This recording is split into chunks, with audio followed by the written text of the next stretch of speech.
যে তিনি যেই সিদ্ধান্তই দেন না কেন, প্রধানমন্ত্রী তো পদত্যাগ করেন নাই।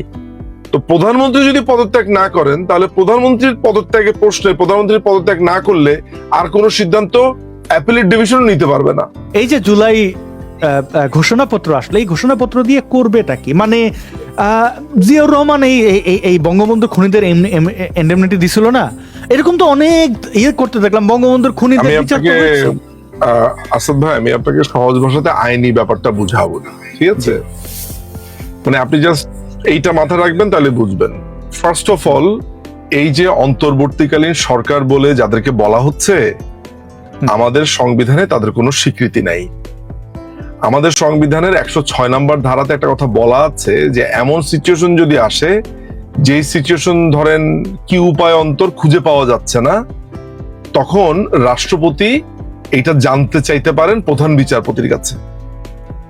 এটা আমাদের সংবিধানের 106 নম্বর অনুচ্ছেদে আছে। রাষ্ট্রপতির রেফারেন্স যখনই আসবে, রেফারেন্সটা কাদের মাধ্যমে যায়? ধরা যাক যে আইন মন্ত্রণালয়ের মাধ্যমে সেখানে জমা হয়।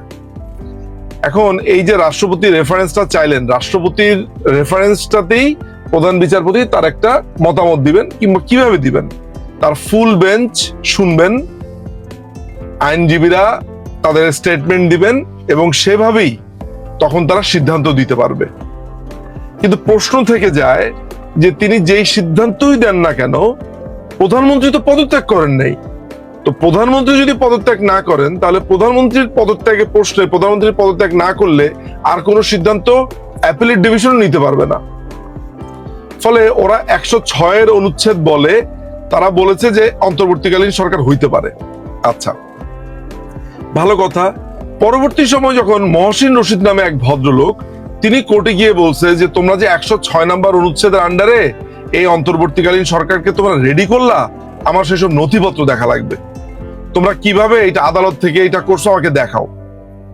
তখন দেখা গেল যে এই রকমের কোনো নথিপত্রই নাই। পরবর্তী সময় প্রায় অনেক মাস পরে আমরা জানতে পারলাম যে প্রধান বিচারপতি তখন ছিলেন হচ্ছে ক্যান্টনমেন্টে। তিনি কেমনে ফুল হিয়ারিং করবেন? বুঝতে পারছেন? সো প্রথম ব্যাপার হচ্ছে যে এদের পুরো গঠন প্রণালীটা অবৈধ। অবৈধ হওয়ার ফলে যেটা হয়েছে যে ভবিষ্যতে এই যে তারা জুলাই চার্টার করছে, এই করছে, ওরা জানে তারা অবৈধ। তারা বাংলাদেশে তারা মনে করছে কি যে তাদেরকে একটা ইন্ডেমনিটি দিলে ভবিষ্যতের কোনো সরকার তাকে কেউ কিছু করবে না। তো আমি তো এখনই ঘোষণা দিলাম যে ভবিষ্যতে যখন যদি আমরা কখনো ক্ষমতাতে যাই, এই যে এই 6 সমন্বয় 7 সমন্বয় আছে, এদেরকে আমরা আইনের কাঠগড়াতে দাঁড় করাতে চাই। Simple as that. এই এদেরকে, কারণ এরা অসংখ্য মানুষের মগজ ধোলাই করেছে, অসংখ্য মানুষকে তারা বেপথে নিয়ে এসেছে। এদেরকে আইনের কাছে জবাবদিহি করতে হবে, বাট সেটা ফ্রি অ্যান্ড ফেয়ার। কোন রকমের সরকারি হস্তক্ষেপ থাকবে না। সে নিজে মামলা করবে, তার নামে মামলা হবে, সে আপনার সেখানে যেটা হবে যে সে এটা ফেস করবে। তো এন্ড অফ দ্য ডে যেটা হচ্ছে যে আপনি লিগাল আপনার ইটা জানতে চাচ্ছেন, লিগাল এটার যে ইফেক্ট হচ্ছে এইটা, যে এটা এক তুড়িতে এটা শেষ হয়ে যাবে। এটার জন্য পার্লামেন্ট লাগবে না। কিন্তু এখন যেই অন্তর্বর্তীকালীন সরকার বলে যারা নিজেদেরকে বলে, এটা পার্লামেন্টে কিন্তু ভয়েড করতে হবে না। এটা ভয়েড অ্যাব ইনিশিও, এটা শুরুতেই বাতিল। এই জিনিসটাই হয়নি। অর্থাৎ আপনি আপনার রুমে বসে আছেন, দুটা মাস্তান এসে আপনাকে পিস্তল ধরে বাসা থেকে বের করে দিল। পরবর্তী সময় আপনাকে পাল্টার একটা মামলা করে বাসায় ঢুকতে হবে না। পরবর্তী সময় ওকে আপনি সরা ঢুকতে পারলেই হবে, বা কেউ তাকে সরা দিছে, আপনি এসে ঘরে এন্ট্রি নিলেন, আপনাকে আর অন্য কিছু করতে হবে না। ঠিক এই ব্যাপারটাই তাই, যে এই সরকারকে বা এই দেশকে দখল করছে এই গ্রুপটা। এরা যখন উৎখাত হবে তখন ওই আগের সরকারই কন্টিনিউ করবে। Simple as that. মানে আপনি যদি একটু আমাদেরকে বলতেন যে এনসিপির যে গুন্ডাগুলা, জুলাই জঙ্গিরা, তারা কক্সবাজারে গেল কোনো এক গোপন মিটিংয়ে। মানে সিসি ফুটেজ থেকে আমরা দেখলাম তারা মুখ টুক ঢেকে চোরের মতো কইরা, আবার ঢাকা এয়ারপোর্ট থেকে যখন তারা ফ্লাইটে উঠছিল, এখানে সার্জিস আছে, সম্ভবত হাসনা আছে, জারা ফারা সব আছে, এরা এয়ারপোর্টের একটা নির্মাণাধীন গেট দিয়ে চাপা দিয়ে গেল, এবং তারা যাইয়া নামলো হচ্ছে কক্সবাজারের নাইমা। বলা হচ্ছে পিটার হাসের সাথে দেখা করেছে, এটা গোপন করার চেষ্টা করলো। এইখানে ওই যে কি টাটোয়ারি এরা বললো যে না, এটা ঘটনা সত্য না। কিন্তু আবার ওইখানে যে ড্রাইভার, এনসিপি নেতাদের হোটেলে নিয়ে যাওয়া চালক যা বললেন, তারা বলছে যে হ্যাঁ ঘটনা ঘটেছে, আমরা দেখছি তো এই যে নাটক, এটা লুকাইতে চায় ওরা কার সাথে দেখা করতে গেছিল, কি দান্দা ছিল? আমি আপনাকে একটু বলতেন। আমি আপনাকে জিনিসটা খোলাসা করে দিই। জিনিসটা সোজা, এই পিটার্সের সাথে দেখা করতে গেছে, এটা কারো নজরে আসছে, জিনিসটা সামনাসামনি হয়ে গেছে। একদম লেটেস্ট খবরটা হচ্ছে যে আমেরিকান এমবাসি যেটা চাচ্ছে, আমেরিকান এমবাসির কথা হচ্ছে যে তারা এনসিপি এবং জামাত এই দুইটা সমন্বয়ে একটা গভর্নমেন্টকে ক্ষমতাতে আনতে চায়। এখানে তারা চরমোনাইকে কিছু আসন দিতে চায়, আর বিএনপির ক্ষেত্রে তারা পরিষ্কারভাবে বলে দিয়েছে যে বিএনপি নিয়ে তাদের কোনো আপত্তি নাই, কিন্তু তারেক রহমান হলে তারা এটা মানবে না। তারেক রহমানকে প্রধান রাখা যাবে না, তারেক রহমান রাজনীতি করতে পারবে না, বা তাকে এখানে প্রধানমন্ত্রী হওয়ার ক্ষেত্রে তাকে বাধা প্রদান করা হয়েছে। এটা আমেরিকার সিদ্ধান্ত। এখানে প্রথম প্রশ্নটা আমার যেটা এসছে যে বাংলাদেশ একটা সার্বভৌম রাষ্ট্র যে আমরা বলি, পুরো ব্যাপারটাই ভুয়া। আমি যতটুকু জানি ততটুকু যদি আজকে মিডিয়ার সামনে বলতে পারতাম তাহলে আমার মনটা একটু ঠান্ডা হতো। তবে নিশ্চয়ই কোনো না কোনো দিন এই শক্তি আমার আসবে, সাহস আসবে। সাহস তো ব্যাপার না, স্ট্র্যাটেজিক্যাল কারণে বলতেছি না, তা নাহলে তার সাহসের অভাব নাই। তো আপনি জাস্ট এতটুকু জেনে রাখেন, এবং আপনি আমাকে জিজ্ঞাসা করবেন না যে ভাই আপনার সোর্স কি, খালি জেনে রাখেন আমি যা বলছি আমি আপনাকে জেনেই বলছি। আমেরিকানরা প্রচন্ড ফিউরিয়াস হয়েছে আমাদের উপরে। তো আমাদের ব্যাপারটা তারা সবসময় বরাবরই মনে করে যে আমাদের বিশ্বাস নাই, কখন আমরা ঘিরে ফেলবো আমেরিকান এমবাসি। তারা আমেরিকান এমবাসিতে এমন নিরাপত্তা ব্যবস্থা করেছে, তাদের স্নাইপার, তারা প্রচন্ড ভয় কিন্তু বাংলাদেশ আওয়ামী লীগকে পায়। তারা জানে যে এই দলটা যদি ভায়োলেন্ট হয় কখনো, এবং তারা যদি সিরিয়াসলি এই আন্দোলনটা করে, ভয়ঙ্কর রূপ ধারণ করবে। এবং তারা প্রধানমন্ত্রীকে নিয়ে যেসব কথাবার্তা বলে, সুতরাং আলটিমেটলি যেটা হচ্ছে যে এইটা মোটামুটি আমার কাছে যে সংবাদটা এসছে গোয়েন্দা তথ্য, সেটা হচ্ছে যে তারা এনসিপি কে তারা ক্ষমতায় আনতে চায়, সাথে জামাতকে রাখতে চায়। এটি প্ল্যান। বিএনপি কে তারা পুরোপুরি একটা উষ্টা মারবে বলে আমার ব্যক্তিগত ধারণা। এবং তারা বিএনপি মানে বিএনপির আসলে ব্যর্থ মনোরোধ কি, ইলেকশন হলে তো বিএনপি তার সমর্থন আছে না আছে সেটা আলাদা জিনিস, কিন্তু বিএনপি কে খুবই ট্যাক্টফুলি এই ইলেকশন থেকে একেবারে ছিটকে দেওয়া হবে, একটা বলির পাঠা বানানো হতে পারে। তবে এইটা নিশ্চিত থাকা যেতে পারে যে এনসিপি আর জামাতকে নিয়ে একটা সরকার গঠন করতে চায়, আপাতত এটাই উদ্দেশ্য, এবং এই উদ্দেশ্যেই আসলে পিটার হাসানের সাথে তাদের একটু দেখা করেছে তারা। জি নিজুম ভাই, অনেকে বলছেন যে এই জুলাই সন্ত্রাসী, জুলাই জঙ্গিরা সেফ এক্সিটের জন্য পিটার হাসের সাথে একটা আলোচনায় গেছে, এরকমও বলা হচ্ছে। আমরা সেটা বাস্তবতা কি সেটা দেখতে পাবো, কতজন পালাবে একটা প্রশ্ন।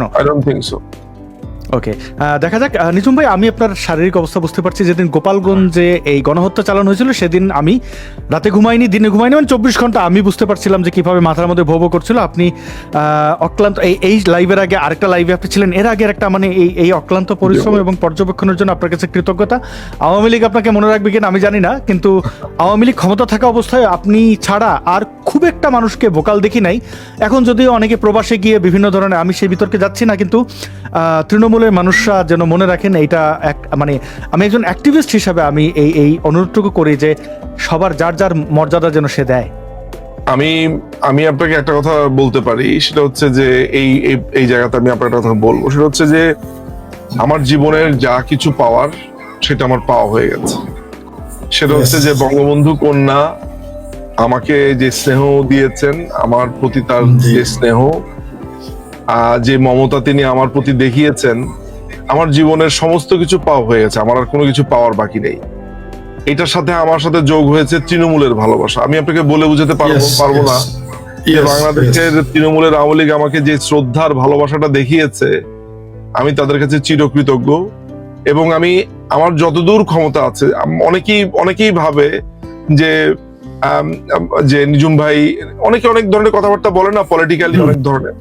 আমি সবসময় একটা জবাবই দেই যে আমি এই তৃণমূলটাকে নিয়ে কাজ করতে চাই, কারণ তৃণমূল হচ্ছে বাংলাদেশ আওয়ামী লীগের। কারণ এই দলটাকে গড়তে হবে।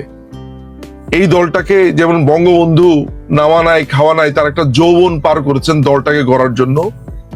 এই দলকে গড়ার কথা কেউ চিন্তা করে না। প্রত্যেকে চিন্তা করে সে এমপি হবে, প্রত্যেকে চিন্তা করে মন্ত্রী হবে, নানান ধরনের অ্যাম্বিশন থাকে। ভাই, আমি ক্ষুদ্র মানুষ, আমার ওই যোগ্যতাও নাই।